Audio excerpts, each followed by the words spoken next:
and asking the first set of questions, and then we'll open it up to everyone for you to ask your questions on Yael's excellent film, Albanian Code.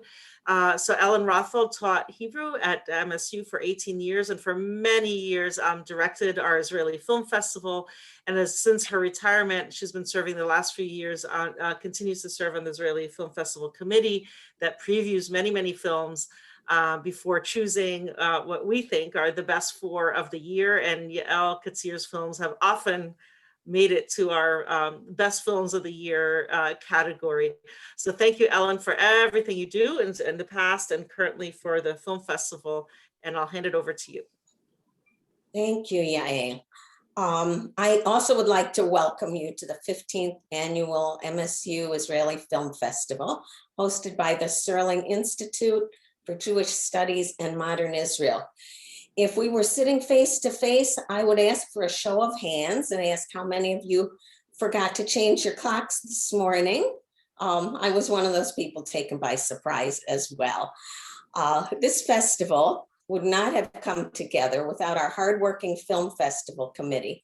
Many thanks to Ariana Menzel, Michal Aydin, Professor Yael Aronoff, Professor Galit Peled, and myself, Ellen Rothfeld.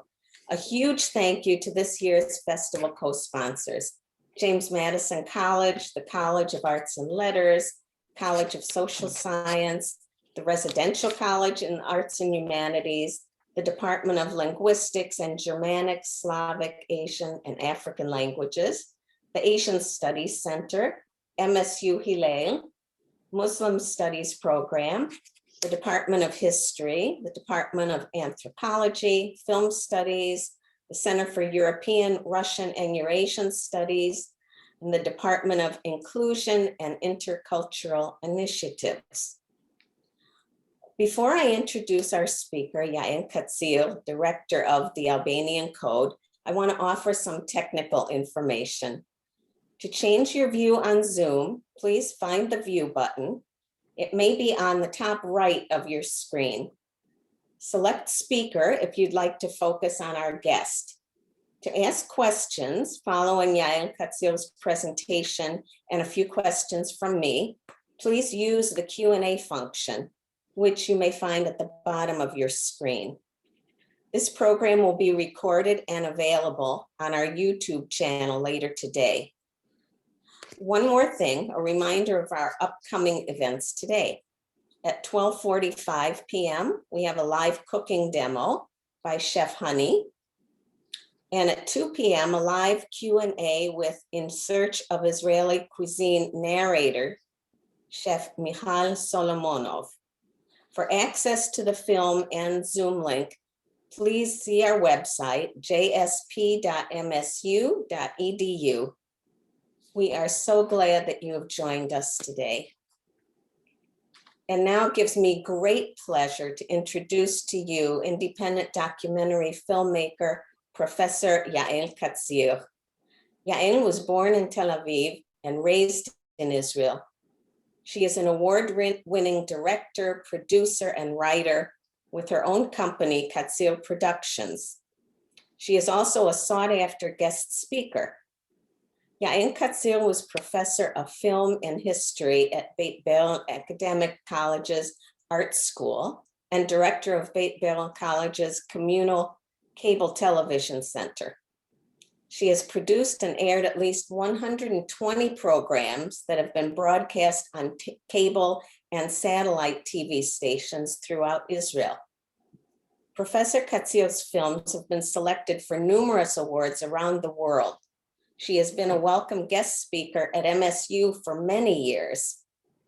Yael first came to MSU to present her film Shiva for My Mother in commemoration of International Women's Month in 2005. In the 16 years since then, she has presented many of her award-winning films in our area, mainly at MSU, including Company Jasmine, Shiva for My Mother, Praying in Her Own Voice, Violins in Wartime, and Shores of Light. She has also taught classes on documentary filmmaking at MSU. In 2012, a course entitled Israeli Documentary Films, and in 2017, From Collective Ideology to Personal Diversity, Israeli Documentary Filmmaking. I was very impressed to observe her love of teaching and her effectiveness in motivating and encouraging her students at MSU. As a historian, researcher, and filmmaker, Yael Katzir is dedicated to sharing with the world many facets of Israeli life and society that are rarely, if ever, portrayed by the media. She is clearly devoted to coexistence, pluralism, reconciliation, and acceptance. Her films are not only outstanding, but they are inspiring. Here we are in the middle of International Women's Month 2021, and we're happy to have Professor Katsir with us again to present her film, The Albanian Code. This documentary feature is about the little-known saga of saving Jewish refugees in Albania during World War II. Not a single Jew in Albania was handed over to the Nazis due to the courage and humanity of the Albanian people, mainly Muslims.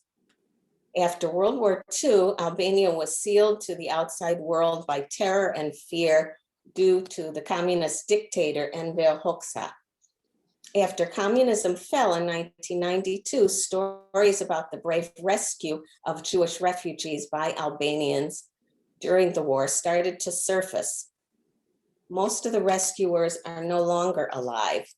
Therefore, in Professor Katsir's words, it's urgent to document for posterity, both saviors and saved, and to leave a legacy for future generations. The Albanian Code contains unique archival footage. It premiered in Albania in the presence of the president. It was screened in Paris at the Shoah Memorial and in Manhattan at the JCC. The film represented Israel on International Holocaust Day and was screened in Vienna, Geneva, Brussels, and New York. It was also awarded the Best Documentary in the Hong Kong Jewish International Film Festival. And now enough from me. I'm honored to welcome Professor Yael Katzir. Welcome. Well, after what you said, I think I should keep quiet and not ruin what you have already said, Ellen. First of all, I want to thank you for choosing this film because the Albanian Code for the festival, and I want to congratulate Professor Yael Aronoff, you and Ariana for all the really wonderful work that you have been doing in enabling people to be part of this festival in this terrible year of pandemic. And I don't think it is self-evident that something like this can happen at all, and many festivals were canceled altogether, and you insisted on bringing it to the public, and I really appreciate it so much. And I'm going to write a long letter also to the Albanian ambassador in Israel, who had been very helpful to me during the production of this film. Now, I want to say a few words. So thank you again from the bottom of my heart. I really thank you from the bottom of my heart. Now, I want to say a few words about Albania. I didn't know anything, being a historian and having had the opportunity to study so much about World War II.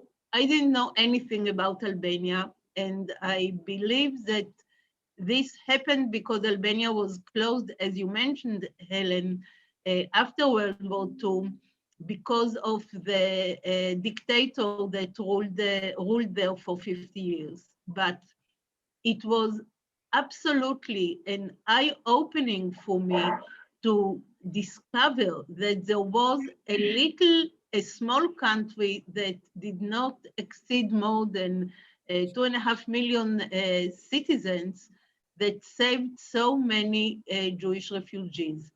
including Albert Einstein, probably.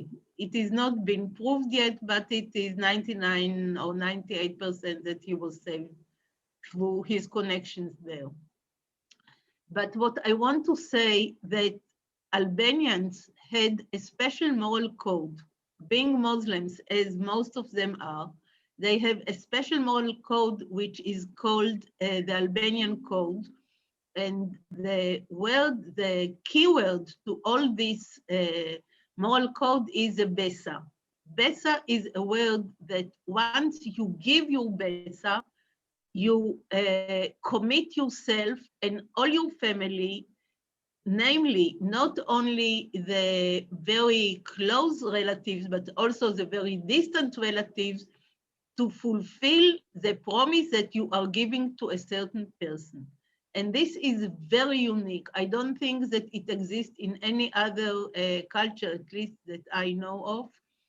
And for me, it was really, I mean, like this actually was the key which enabled the saving of so many Jewish refugees. Even if they came to a city and they were hidden in a family in a city, once the Nazis came in, and in a minute I'll relate to this, they could send them to the villages where their families lived. And there it was much easier to hide them than in the big cities. Now, we have to remember that Albania was conquered by Mussolini, by Italy, in March 39. And this was prior to the beginning of the war, but Mussolini was an ally of Hitler. So everything that related to Albania, and I'm not talking about Kosovo, because Kosovo was part of Greater Albania, and there the Nazis had pushed in the way which they knew afoot. But in Albania, the Italians did not send the Jews to concentration camps or to extermination camps, actually. And the Italians ruled over Albania until September 1943. And in 1943, they have capitulated to the Allies. And at that moment, the Italians, and they were 25,000 Italian soldiers, they became also enemies of Germany. And they too were hidden by the Albanians. And about 5,000 of them, I think, were assassinated by the Germans, but many of them joined the partisans, and at least 20,000 for sure were saved by the Albanians. And it is also not nothing to look down upon, because it is very unique. And this was the only country that one day they were the rulers, and the next day they became refugees. And they were saved by the Albanians. I want to say that we had the premiere screening of the film in Albania on the International Holocaust Day in 1919. And the family of one of the Italian soldiers, he died already, but all his family, his children and grandchildren, they came to Albania to watch the film on the premiere. And it was very, very moving, I have to say. To meet them, to talk to them, it was very, very nice.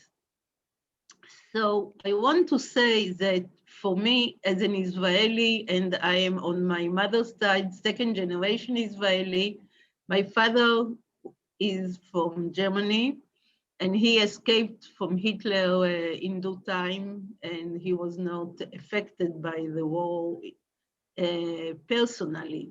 His family was affected. But what I want to say that for me as an Israeli, it was a big discovery to realize, to know that there was a small people where not only the ordinary people saved Jews, but also the government. People from the government, they saved Jews. And this is very, very unique. And that, as Yael Aronoff said, and also Ellen, we have to remember that there is a lot of mischief in the world and a lot of evil doing in the world, but there is also a lot of humanity under our sun. And we have to look for the light, not for the darkness. And this is one of the things that actually, for me personally, I don't want to jump into questions that I might be asking later, but for me, the motivation to do films altogether is to show the good example. And I think that people follow a good example, not more easily than they can follow a bad example. We learn from bad examples, but we can follow and imitate good examples also. And also in the many years in which I've been a teacher, this was my motivation. Give your student a good example. Give your student, show them the light, show them the hope, the optimism, because this helps in dire straits more than anything else. Now, I want to say that the Albanians have suffered a lot from the guy who was at the beginning, Anver Hoxha, who was at the beginning, he was also a Muslim. He was the head of the partisans who fought against the Nazis, but once he became the ruler, he really was a very cruel ruler, and he did not hesitate to kill on right and on left whoever opposed him. Even, you know, if you, for example, people told me, I went to the shop and I said that today we cannot find white cheese. So immediately I was imprisoned and I was under a threat of assassination, of being shot. And people lived in terrible fear. And I have to say that while we did the film in Tirana one day, I entered a house, a courtyard, and an elderly lady came out and she said, "What do you want?" And I said, "Can we have some water? Please, we are shooting a film." And she said, "Film? No, no, no, get out of here, get out of here." And I could see the terrible fear in her eyes, and I understood it. And of course, I told her, "No, don't fear, we are going out, don't worry, we are not going to hurt you, to do anything." But the people, until today, they live in terrible fear. And this is something someone who had not experienced anything of this kind cannot understand it, I think. And also for me, until I saw the fear in her eyes, it was very strange for me, because I mean, who do I have to be afraid of? Maybe Bibi Netanyahu, but that's another thing. Not for this meeting. What else I wanted to say, that for me, in doing the film, it was very, very important, and I might repeat it later, that I will be able to say thank you to the Albanian people, because they really deserve a big thank you. And most of us, we don't remember always. It's not that we are bad or we are self-centered, but we don't remember always that what someone is doing for us is not self-evident. And to say thank you it's a little word that can make all the change. And I really think that this is one of the things that pushed me to do this film. When I did the film Shores of Light, I was thinking all the time about the resilience of our people. I was thinking about how the Jews were able to continue life, to say, well, we have lost so much, now we have to rebuild, have more children, all this. But to say thank you is something that many people just forget, and they proceed with their life, but they forget it. And this is very, very important in my eyes. And I hope that this film, if it will come to high school children, it will teach them something, or it will make them think of something. So this is actually what I wanted to say generally about the film. And Ellen, if you want to ask me, I will be very happy to answer your questions. Sure, I have a few. What motivated you to make this film, Yael? Well, I have to admit, and I have to confess, it's two things that I have to do. I have made a vow that I will not deal with the Holocaust all my life because I am not from the Holocaust, and there is so much to say and to expose about the building of the new country. So when my friend at Bet Bell actually dragged me into doing shows of light about the DP camps in southern Italy, I said, well, it is not a Holocaust film, it is post-Holocaust. So I was happy, but then a lady came to watch the Italian film and she told me, do you know anything about what happened in Albania? I told her, no, I've got no idea. So you'd better go and learn and see what happens there. And before I knew what was happening to me, I was so curious as a good student of history that I found myself engaged, fully engaged for 3 years with the Holocaust in Albania. And I'm not sorry that I had this opportunity. I really discovered something that opened my heart and enlightened me very much. Mm-hmm. Good. How did you find the heroes that we met through the film? Well, the heroine was a little bit more difficult to find. Her name is Annie Altarat Francis. She is Francis from Ho. So I went to the Museum of Holocaust with some students who wanted to know something, I don't know, in Givat Chaviva. And I asked the curator there, do you know anything about Albania, what happened there? And she said, I don't know, but I know there is a lady who is a friend with another lady, You know, Israel is a small place. And she gave me a telephone number, so I called the number. And this was the daughter of the heroine of the film. And the heroine of the film, she said, call my mom. I cannot speak for her, but maybe she will be interested.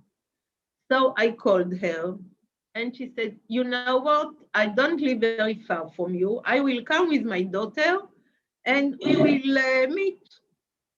So she comes to my house, and on one of the shelves, she saw a photograph of my father, of my late father. And she looks at me and she said, but what does Dr. About does in your living room? And I told her, well, he's my father. What do you mean? So she said, you know, he saved me. He operated on me when I was a soldier. And because of him, I have my 2 daughters. So from that moment, we had a bond that you can't imagine. Now, she is today 83 years old. She is outstanding. I'm telling you, we became such close friends. She calls me every week. I know all her family. She made her daughter, who lives in Florida, come also to Albania. Her husband died already.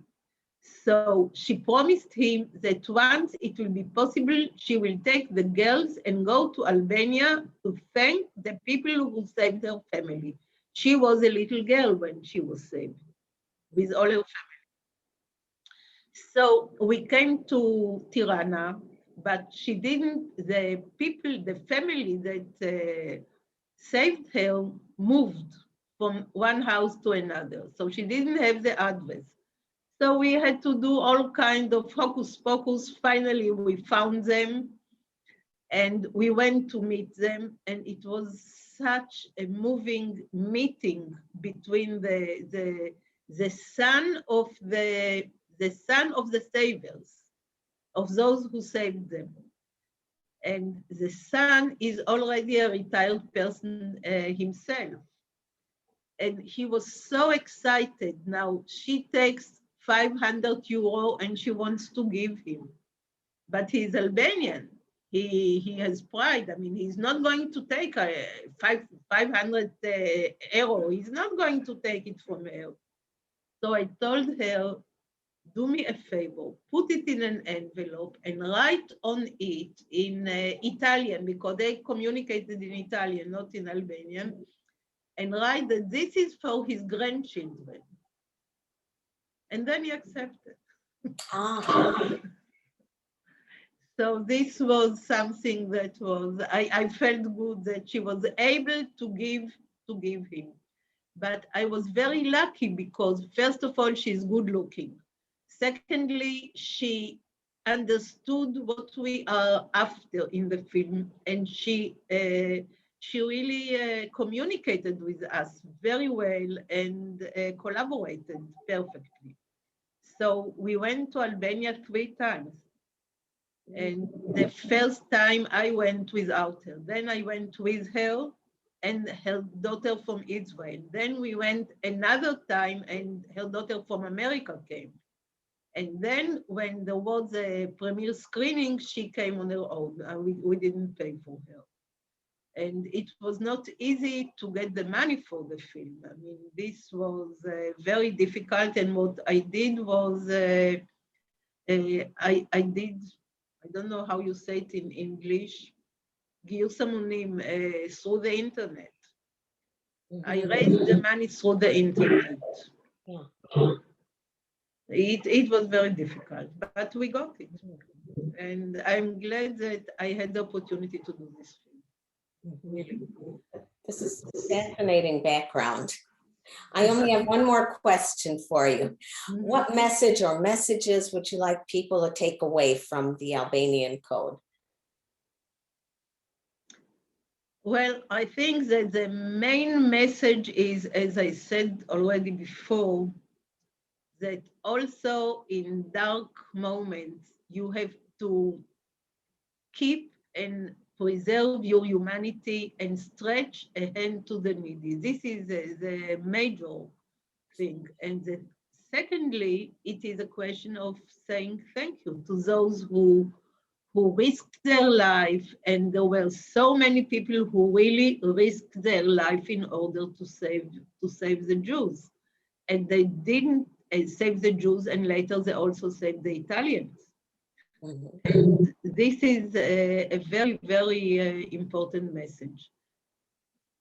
I have to say that in Israel, maybe because of the corona, maybe because of the COVID-19, the film is not screened for students in high schools. And I think that the high school kids, they are our major target, not the university, the high school kids.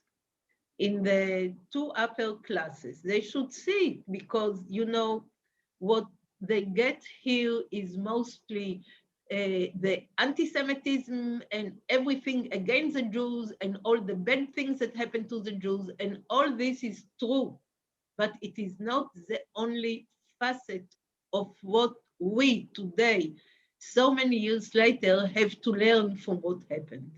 And I think that this is very, very important. So if you are asking me what is the message, yeah, this is the message. I have, there's two questions I see in the Q&A, and I have two questions of my own. Now just a third popped on. So maybe I'll first ask my couple questions, and I'll start asking in the Q&A. One was, it seems like there's, and you alluded to this, that there's a similarity between the movie Shores of Light, I think, that we screened at MSU, feels like maybe 3 years ago, as one of the Katzir films, I think, or a couple years ago, and the current film, Albanian Code. And in both movies, you have either during the Holocaust or in the aftermath of the Holocaust, an Israeli woman and her daughter kind of going back to Italy or going back to Albania to also thank, the people for helping the Jewish communities. And so I wanted you to elaborate on the connection between the two, and maybe because you were, when you... Well, I try then to... Then I'll say the next, yeah. Well, I try to show it, to say it. First of all, one film led me to do the other one, because there were about 2,000 families that received from the Minister of Interior a pass once Italy capitulated to leave Albania and go to southern Italy, and where they were saved. So this was a physical connection, but thematic connection, I think that it is not exactly the same, because the first film, The Shores of Light, talks about the resilience of the Jews after the war. And the film about Albania shows the Albanians as a savior of refugees. It is very different. The Jews in Albania, they were all refugees, and they were hiding, and they were very frightful during the war, that something very bad will happen to them, and the Albanians stretched the hand and helped them. So both films show the positive side of humanity, here of the Jews and there of the Albanians, but it is also very different, because the film about Albania is strictly a Holocaust film. It is it's happening during the Holocaust period, and the other film is post-war film. So this is what I can say. Yeah. So I'll ask you one more question, and then I'll field the 4 questions, and I've now accumulated the Q&A, which pertain more to the particular film, Albanian Code. But I want to first ask a broader question. So many of, first of all, one of the things I love about your films is this uplifting of humanity and showing these positive things about humanity, which also reminds me of Robert Putnam and his films like Chariots of Fire, which we really have very little of in films that we see. But another thing I love about your films is you put women front and center, often in so many of your films, right? As we know, most films are directed by men, written by men, protagonists of men, and quite frankly, at least in my perception, the sexism in most of these things is just dripping everywhere.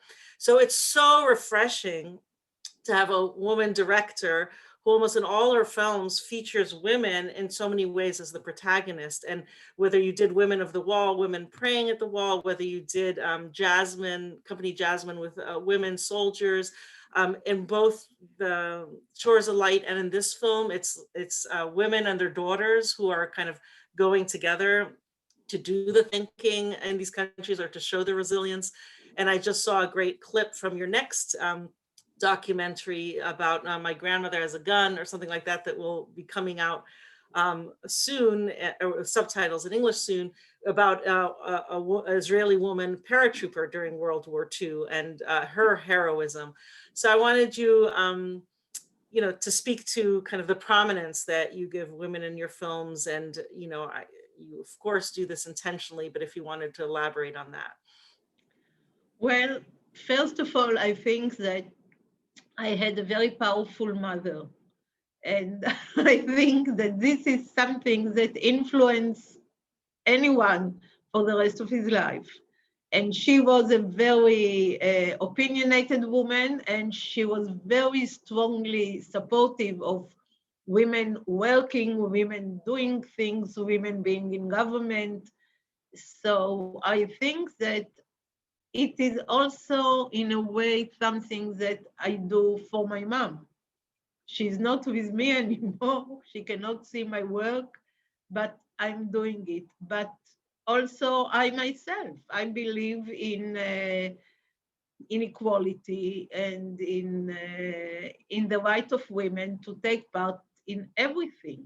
And today in the reality of Israel, it is, we have a good part of the population that thinks that women should stay at home and only raise children. And I'm very much against this.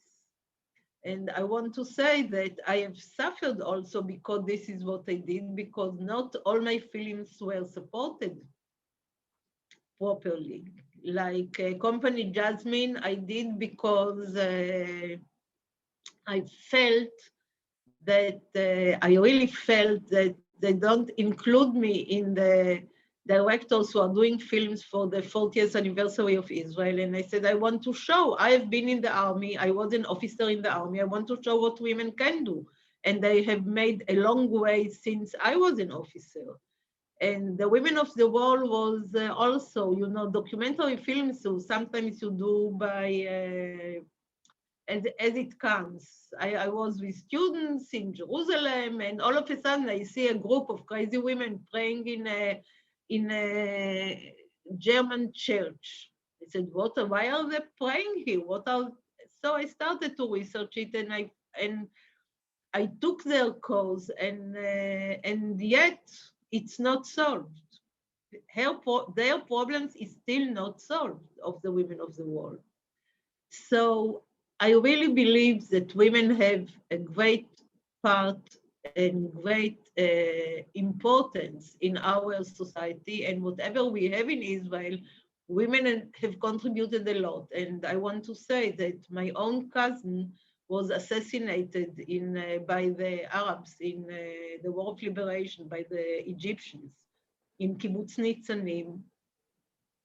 And you know, whenever I do anything, I don't forget all this. I don't forget where I came from and what I'm doing. So I think that today's reality, it's not only the Me Too, but also the fact that we live in the 21st century and women have to have their voice. And that's what I believe in. I think you empower movies, and that's another uplifting thing about your movies. And I know that we have the deepest respect for women who stay home with their children and don't work outside. But what you're really speaking to is the options, and to be able to do everything that one wants to, and that's what you show in your films.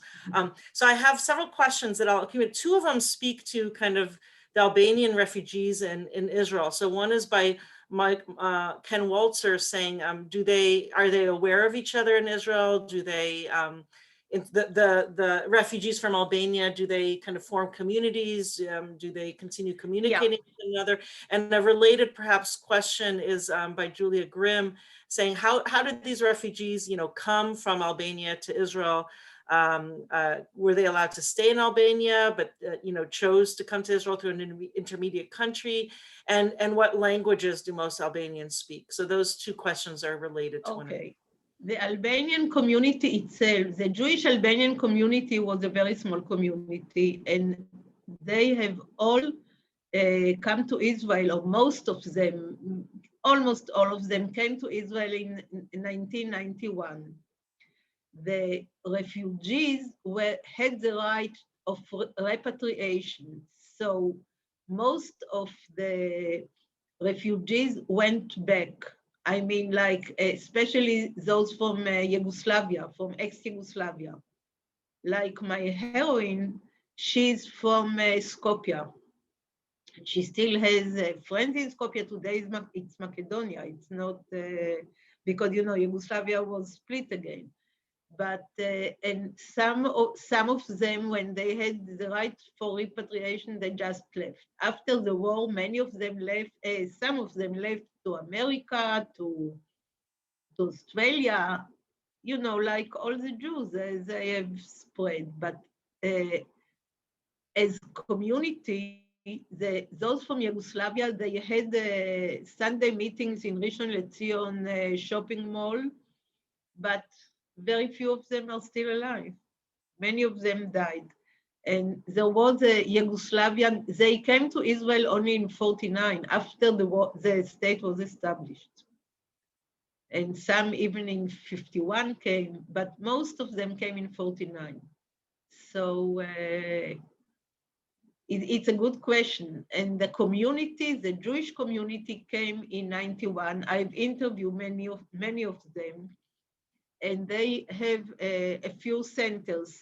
Some of them live in Carmiel, in Beersheba, and in Ashdod. And once a year on the Albanian Independence Day, they have a gathering. And I think they showed the film also. They saw the film, they were happy with that.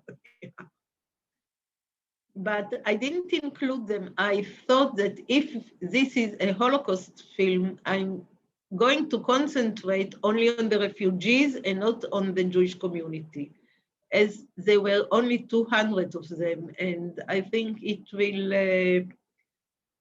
will put shadow on what the Albanians did if I would have concentrated on the Jewish community, or even given them space there. I don't know. This is what I thought at the time. I want to say that for me, the editing of the film was not very easy, because I started with a young Russian girl who lives in Israel today. She did not understand the film fully. And then I changed the editor, and I was editing in Jerusalem. So I was going on the bus for 5 months, 5 times a week to Jerusalem. You know, editing with him for 10 hours and then coming back on the bus. But I think it was right, because he did a film in Albania about the history of the Jews in Albania, a different film. And he was connected to the whole topic, and it was much easier for me to work with him. And today we are working together on a new film about my father-in-law, Aaron Katsir, who was assassinated at the airport in 72. And he got into it.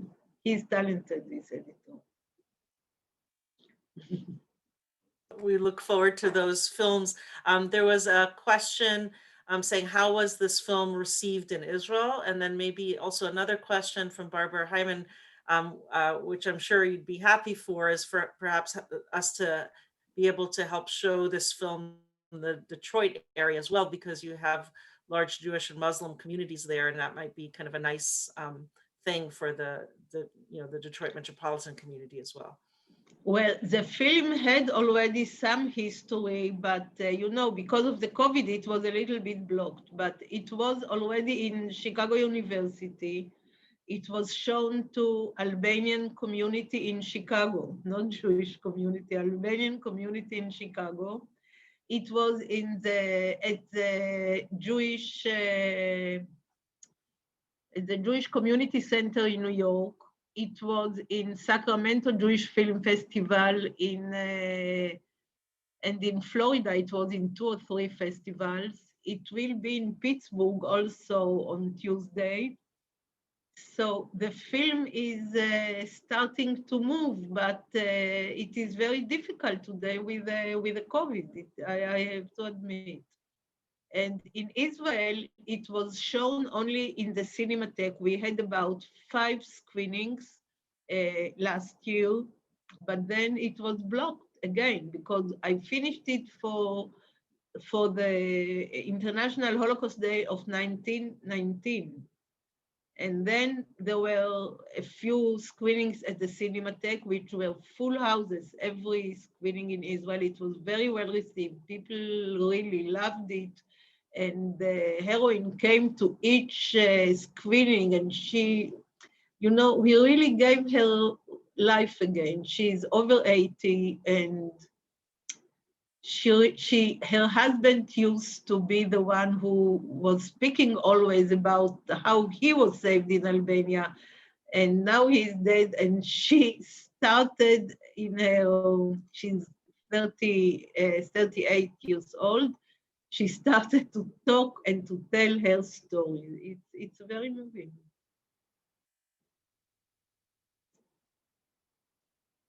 Read off a couple other questions. One is by Madeline Lensky, and she says, it's fascinating to see what children remember from such traumatic times. I wondered if Ernie Alteratz had been completely sequestered at the host's home, or if she attended school, had Albanian friends, and had memories of the larger community and how her parents coped with being hidden. No, well, she does not have friends, but she's very closely connected to the family that saved her. So as I told you, she came with a 500 euro, but she speaks with them on the phone and she cares about them and also about the children. And her children are good friends with the grandchildren of her saviors. Otherwise than this, we went to the village where she was saved. They were family of the family that saved them in Tirana lived, but we couldn't find anyone. It was already, no one lived there anymore from the family. And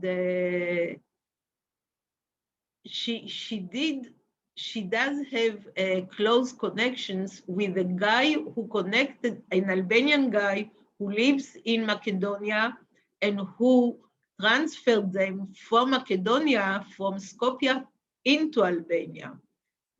With them, she still has good relations, yeah. But otherwise, you know, they are all old people, and in Albania, the level of medicine is not so high, so people die.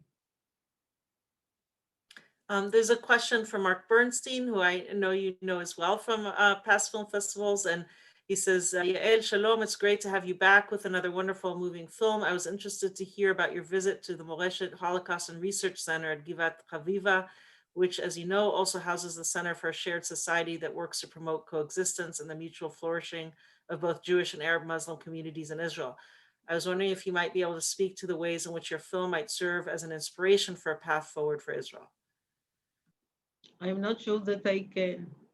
I've been to Givat Chaviva, and on the way back, I had an accident. I really, but we have very good relations, and Yonat helps me a lot. Yonat is one of the curators there, and she helps me a lot.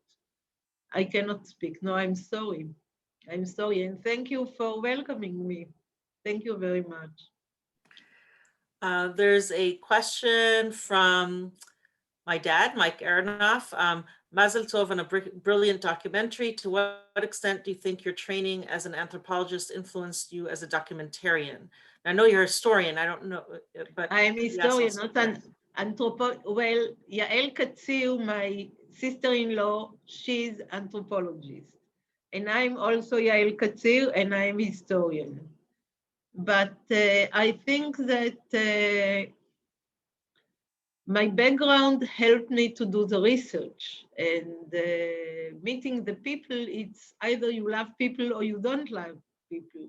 And I love people. So this is, I showed what I could show. And the part about the doctors, the Jewish doctors who actually, like my father who came to Israel and established in Israel modern medicine, those doctors who escaped from the European countries, Austria, Germany, and maybe even Poland, they have started modern medicine also in Albania.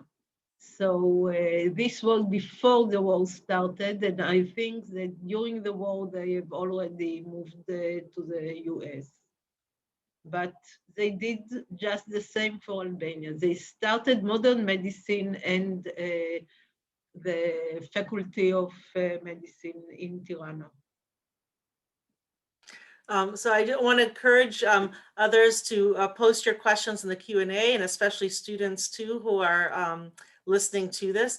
In the meantime, I'll ask you another question. As you say, it seems very unusual. I'm not an expert on the Holocaust as some of my colleagues are, but it seems like there are very few villages who have been honored as kind of righteous by Yad Vashem. It includes, I think, a village in France, a village in the Netherlands.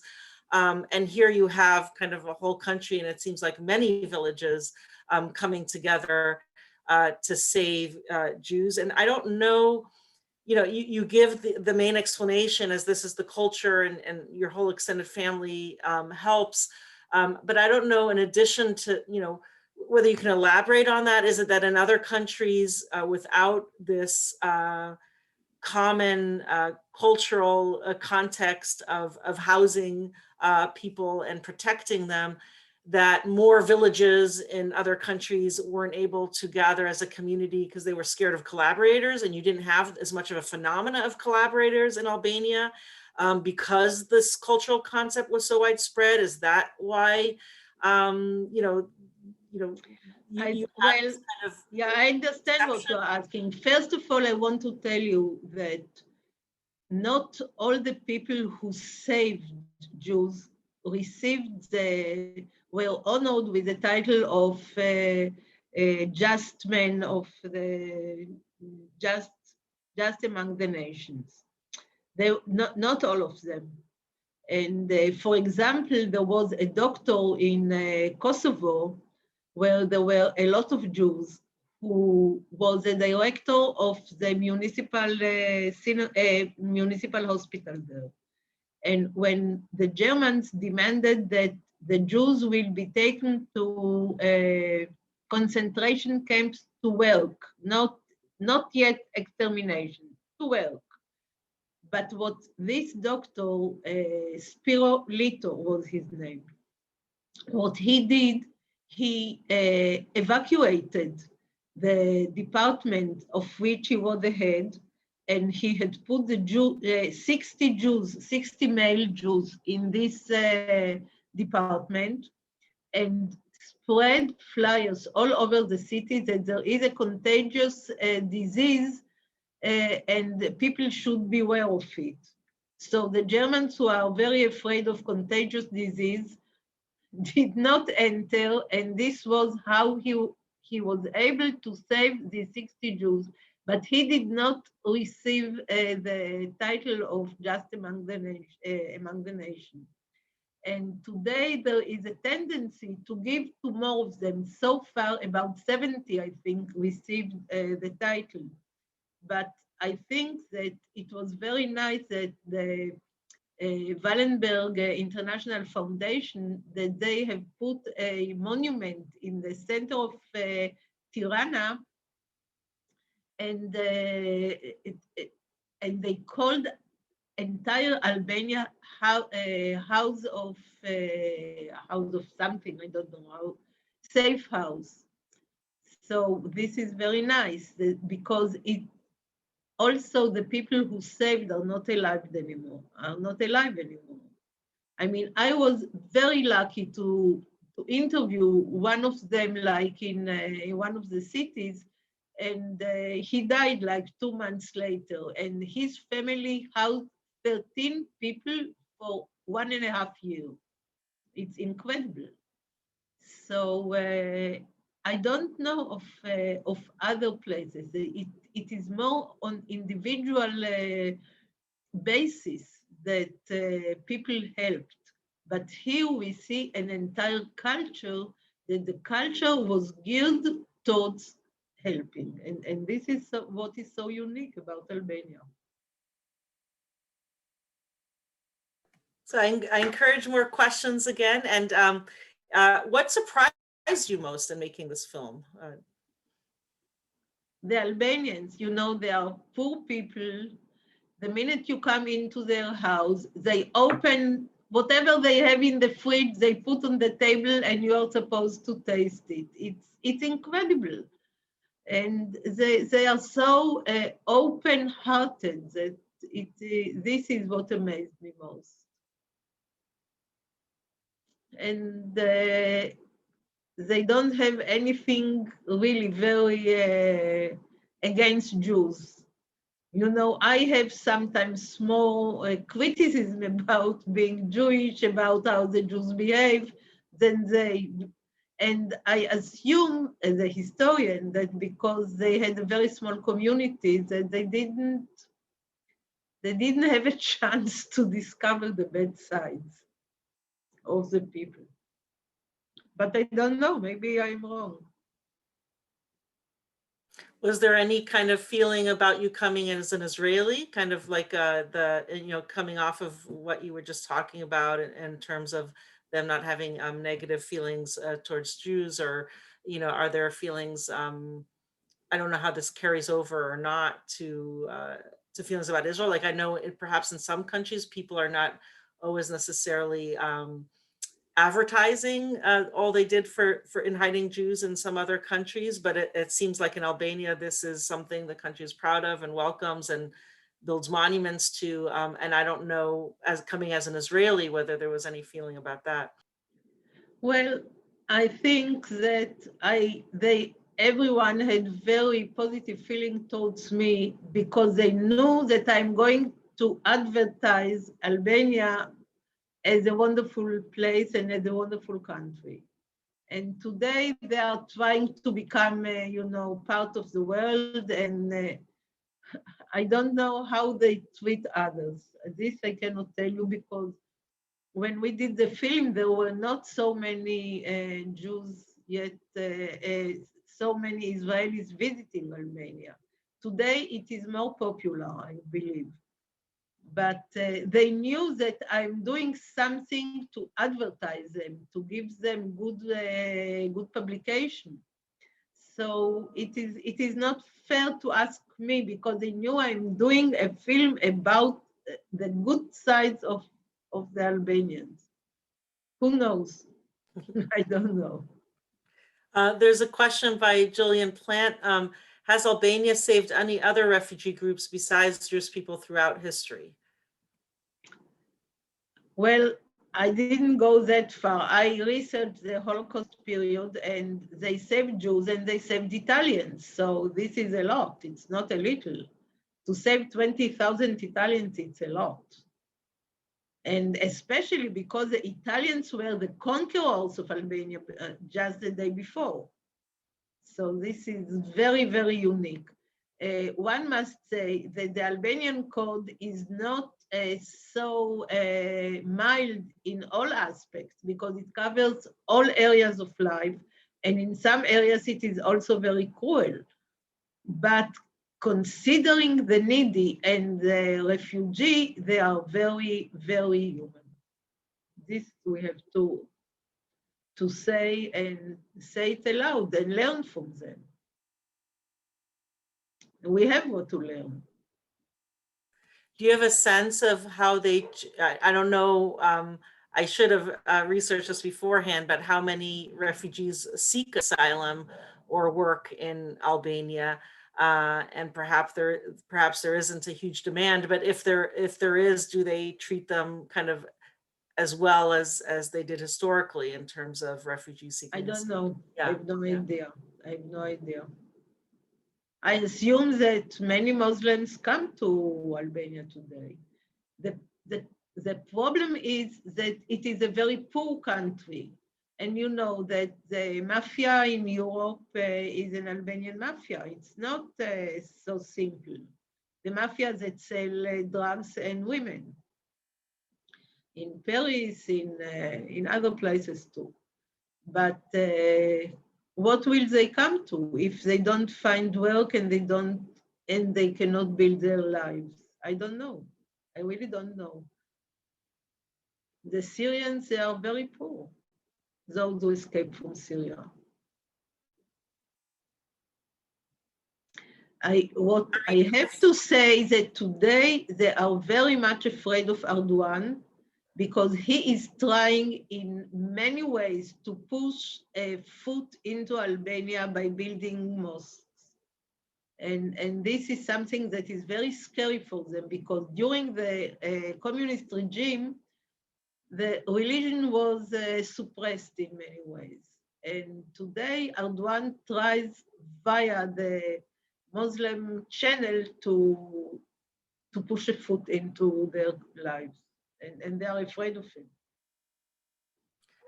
Ariana, I see you have a question, but since you're already on, maybe you can unmute yourself and ask it. Sure, thanks. Hi, Yael again. Thank you so much. I love the scene when the women visited the school and the children were singing. My question is, what impact do you hope your film will have on the youth of Albania today's youth of Albania? No, I didn't get the question. I don't get the question. Can you repeat it? Sure. How do you hope that your film will impact or influence the youth of Albania? Well, I guess from what I heard, I cannot say it fully, but I know that they show it in the high school where we were shooting, and they are very proud. The Albanians are very proud because the film shows them in a very positive light. And in other films, you see the Albanians as the heads of the European mafia.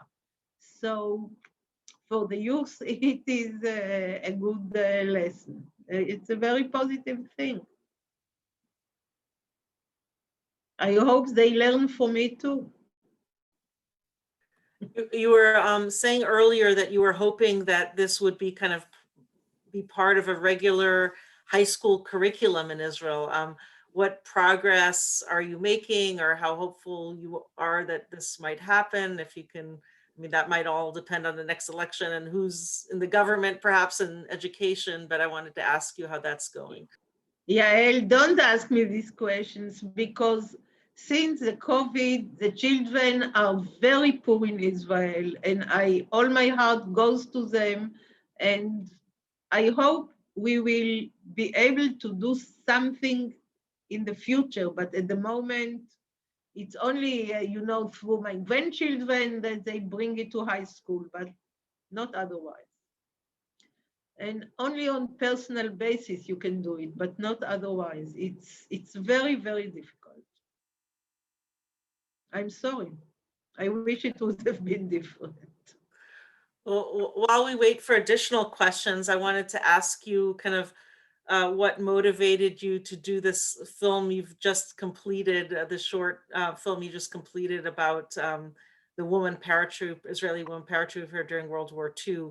And if you could speak to what motivated you, what surprised you with that, so that we can look forward to looking for that. It's now being English subtitle. It's in Hebrew. It's ready in Hebrew, and English subtitles are now being worked on for it. Yeah. Well, I want to tell you something, and maybe it's not very orthodox. Those who die enter the pantheon of the heroes, and those who remain alive are many times forgotten. And this lady, she was part of the group of the Israeli paratroopers who jumped behind the enemy lines, although she did not personally jump, but in order to help Jews in Europe during World War II and to help the British also with their prisoners of war. And unfortunately, and unlike Hannah Senesh and Haviva Reich, there were 3 women in this group. She, Hannah Senesh, and Haviva Reich. Hannah Senesh and Haviva Reich were caught and assassinated by the Germans. She came back alive. And once she came back alive, she did a lot of other things later. She was part of a new kibbutz. She was in charge of the security of the kibbutz at the beginning of the War of Liberation. And then she was one of the 2 women who established the Women Corps in the IDF. So I felt that she deserves a film, and this is why I did it. And also she kept telling me all the time, come visit me. I want an interview because the sun is setting. Sun is setting. This was her mantra. We finally, and I said, okay. And then finally we interviewed her, and then 2 months later she died. And she was in her 90s, well into her 90s. So I was lucky. I was really, very lucky. And she was quite a woman, as you saw her. Could you tell us a little about, and again, please, all of you who are on, please don't hesitate to ask questions because I'm only adding questions until I see more. Could you tell us a little more about the film that you're making about your father-in-law and his impact and his assessment? Yeah, I will tell you. I'm doing now a short film. It will be half an hour film, and it is supposed to open a big conference in commemoration of my father-in-law, Professor Katsir, who was assassinated by Japanese terrorists at the Lod airport in 1972. This was the first big attack on civil population. And after this, all the regulations, security regulations in all the airports changed. But he was assassinated, and my husband did not want to go and meet him when he came back from a conference. And he went with his mom, and thank God that he went with her because he saved his mom. Once the shooting started, he threw his mom on the floor and he kept her head to the floor, and this is how she was saved, because a young boy who was the son of Holocaust survivors, he was assassinated. He lifted his head and he got a bullet. So my father-in-law was a very unique person, because he started the חיל מדע. חיל מדע is a science division in the army, and they have supplied in the War of Liberation all the explosives and anti-gas and all kind of ammunition that without them, you know, we are always speaking about the Palmachniks with the Kovagerev, with a knitted hats, but without the science unit division, nothing. We could have never won this war. So he started it, and he was able to convince Ben-Gurion that it is very important. And later, from this actually sprang all the security industry in Israel, which is today flourishing. And later, he was already, at that point, he was already a professor. Maybe at the beginning, he was a professor at the Hebrew University, and then he was among the founders of the Weizmann Institute of Science. He influenced a lot the kibbutzim to start industry, because he thought agriculture is not enough, you have to start industry. He had initiated the establishment of the National Academy of Sciences and Van Leer Institute. And he did a lot of lecturing. He was a unique lecturer. He won a lot of international and national prizes, Pras Israel. He won Rothschild Prize, Weizmann Prize in Israel. He lectured in Berkeley, in Harvard, in Switzerland. He lectured all over the world. He did a series of lectures on the radio. It was before television in Israel, which was called The World of Science. And I asked once Ehud Barak, who was the prime minister, did you have a chance to listen to Katsir once? And he said, wow, what are you talking about?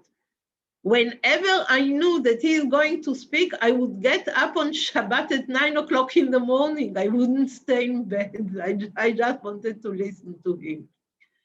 So, and then he wrote a book also, which influenced a lot and had many, this was more philosophical book. So his brother, Ephraim Katzir, became the fourth president of Israel just because of the fact that he wanted to commemorate, to make commemoration to his name. This is what people say. I don't know if it is true or not, but this is what people say. He was one cadence, not more. And his brother lived 30 years after him. He had the chance to represent Israel in the peace with Egypt and a lot of other things. His brother was also a scientist. And it is very amazing to know that he died on the same day when his brother was assassinated. And he died, he was 93 years old.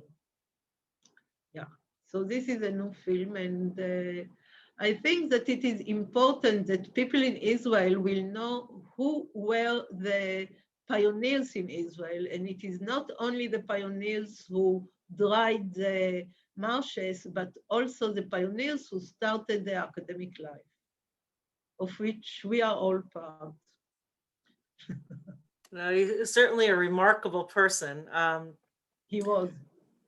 Going back to Albanian Code for a minute, I was thinking whether many of these people were, and that goes back to one of the questions that was asked in the Q&A, to what extent the people were hidden, most of the Jews, and to what extent, if the culture is so pervasive that they're welcome, that they even needed to be hidden, or whether they could go to school and other things. So, is there a difference between kind of those who are doing the hiding and those who are bystanders? Is there still a need, because humans are still human, even with this wonderful cultural belief of protecting people?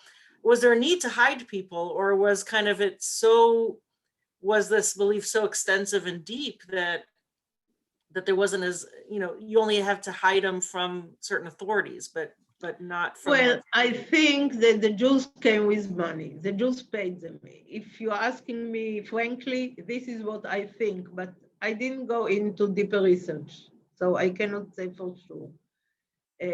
I can say that she went to school, she did not remember Albanian at all, only the national anthem. This she could sing because the children sing it every morning. But most of the time when they were in the village, she learned Italian from the Italian soldiers.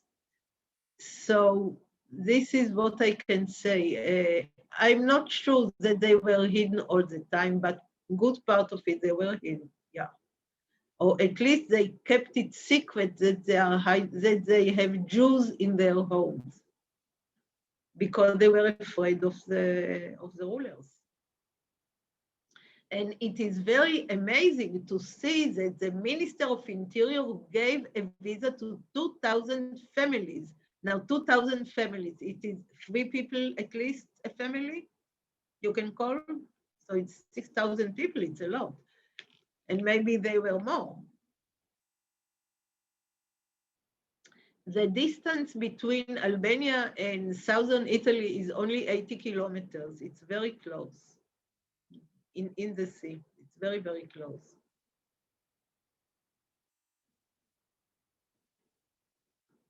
Are there any other questions? I'm looking at the chat and the Q&A, and I'll give it another minute if somebody has another question. But otherwise, we really want to give you a tremendous thank you. You're really, I think, a remarkable filmmaker, and every single movie I've tremendously enjoyed, and it really lifts us up and also allows us to learn from history and remember history in new ways. And what makes it even better is you're just a very warm, wonderful, down-to-earth person as well. Oh, thank you, Yael. Thank you. Don't make me blush. So we thank you, thank you. And for those of you who are joining us in a half an hour for the cooking demo of a Moroccan, Israeli, American dish from the Detroit area, if you registered for that, you should have gotten your ingredients, and you can start chopping them, and we'll have a cooking demo in a half an hour, and maybe we'll be able to have a delicious lunch together before talking with the narrator of Israeli cuisine at 2 o'clock. So we get in the mood with some good food, and then look at the different varied Israeli subcultures that are represented through the food. So please stay with us if you can, and then we can maybe enjoy the weather when the festival is over. So thank you, everyone who's listening, and thank you, Yael, for joining us Thank again. you. And we would love to have you back again and again and again, because we just are very appreciative of the continuing relationship we have with you. So thank you, and thank you all. Thank you very much. Thank you. Bye. Bye, bye, bye from the bottom of my heart. Bye. Bye.